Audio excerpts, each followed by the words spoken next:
नमस्कार, मी आकाश कांबळे लोकप्रेक्षण या यूट्यूब चॅनलवरती तुमचं स्वागत करतोय। जत तालुक्यातील जाट बबलाद जिल्हा परिषद गटामध्ये सुरू असलेल्या एका महत्त्वाच्या निवडणुकीकडे संपूर्ण तालुक्याचं जत तालुक्याचं लक्ष लागलेलं आहे।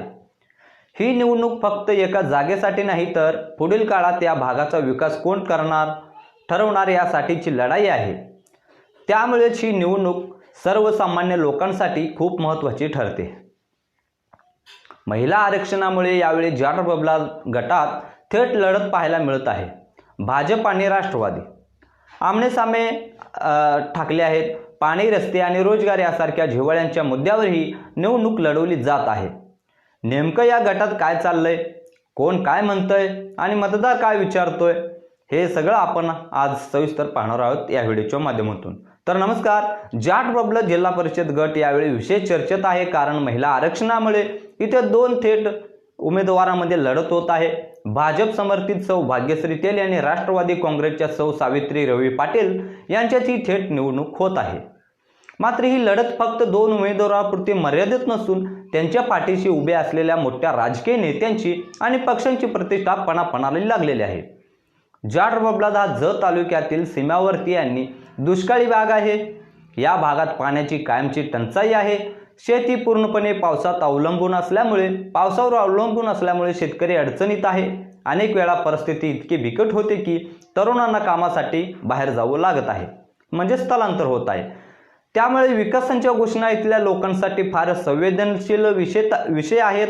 भाजपकडून सांगितले जाते की केंद्रात आणि राज्यात सत्ता असल्यामुळे निधी मिळवणं सोपं होईल आणि विकास कामं जलद गतीने होतील। रस्ते, पाणी पुरवठा आणि इतर मूलभूत सुविधा देण्यासाठी भाजप सक्षम असल्याचा दावा केला जातो।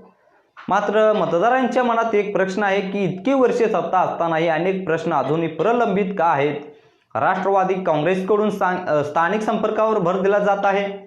महिला बचत गट, अंगणवाडी सेविका, आरोग्य कर्मचारी आणि सामान्य ग्रामस्थ यांच्याशी आमचा थेट संबंध असल्याचं राष्ट्रवादी सांगते। लोकांमध्ये राहून काम केल्याचा अनुभव आमच्याकडे आहे असा दावा केला जातो, पण सत्तेत नसताना विकासासाठी लागणारा निधी कसा मिळणार हा प्रश्नही मतदार विचारत आहेत। तर या निवडणुकीतील सगळ्यात मोठा आणि जिव्हाळ्याचा मुद्दा म्हणजे पाणी। म्हैसाळ योजना पाणी अनेक वर्षांपासून अस्तित्वात असली तरी अजूनही जाट बबलाद गटातील सर्व गावापर्यंत पाणी पूर्णपणे पोहोचलेलं नाही। शेतकरी स्पष्टपणे सांगतो की पाणी मिळालं तर शेती टिकेल आणि गावात रोजगार निर्माण होईल। या भागातील रस्त्यांची अवस्था खराब आहे। पावसाळ्यात अनेक रस्ते चिखलात जातात आणि गावांचा संपर्क तुटतो। रुग्णांना वेळेवर दवाखान्यात पोहोचवण्यातही मोठं आव्हान ठरत आहे। त्यामुळे रस्ते आणि आरोग्य सुविधा हे मुद्देही मतदारांच्या मनात खोलवर आहेत। जत तालुक्यातील तरुणांसमोर सगळ्यात मोठा प्रश्न म्हणजे रोजगार। शिक्षण झाल्यानंतरही इथे काम न मिळाल्यामुळे तरुणांना शहरांकडे जावं लागतं। आमच्या गावातच काम मिळणार का हा प्रश्न प्रत्येक प्रचार सभेत ऐकायला मिळतोय।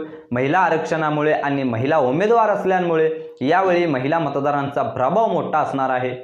अंगणवाडी सेविका, आरोग्य, महिला बचत गट आणि घरगुती प्रश्नावर महिला मतदार बारकाईने विचार करत आहेत।